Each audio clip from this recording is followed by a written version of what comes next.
আসসালামু আলাইকুম প্রিয় শিক্ষার্থীবৃন্দ। আজকে আমরা এইচএসসি 2025 শিক্ষার্থীদের জন্য উৎপাদন ব্যবস্থাপনা ও বিপণন প্রথম পত্র সাজেশন নিয়ে তোমাদের সামনে উপস্থিত হয়েছি। তাহলে চলো সাজেশনটি দেখা যাক।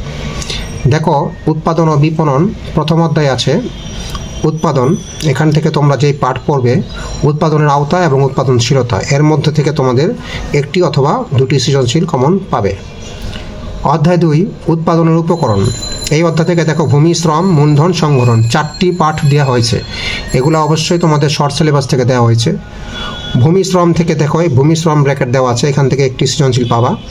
এবং মূলধন সংগঠন, এখান থেকে তোমরা একটি সৃজনশীল পাবা। তাহলে এখান থেকে টোটাল 2টি সৃজনশীল কমন পাবে।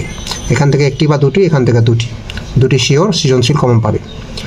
অধ্যায় 3 উৎপাদনের ব্যবস্থাপনা। এখানে ধারণা এবং গুরুত্ব আছে।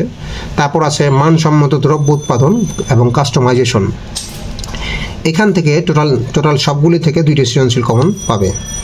তারপর অধ্যায় 6 পণ্য ডিজাইন। এটি খুব সহজ একটি অধ্যায়। এই অধ্যায় থেকে গুরুত্ব এবং পর্যায়, এখান থেকে তোমরা 2টি সৃজনশীল কমন পাবে।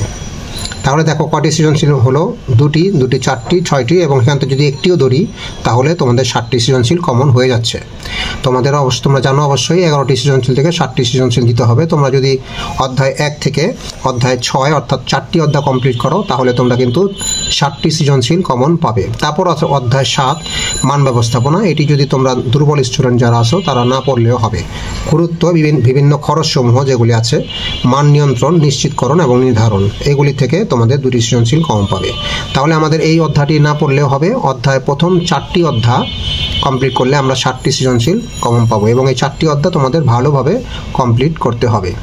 তো বন্ধুরা, আজকে আমাদের উৎপাদন ব্যবস্থাপনা বিপণন প্রথম পত্রের সাজেশন এই পর্যন্ত। পরবর্তী ভিডিওতে আমরা দ্বিতীয় পত্রের সাজেশন নিয়ে তোমাদের সামনে উপস্থিত হব। পরবর্তী ভিডিও দেখার জন্য আমন্ত্রণ রইল। সে পর্যন্ত ভালো থাকো, সুস্থ থাকো। ধন্যবাদ।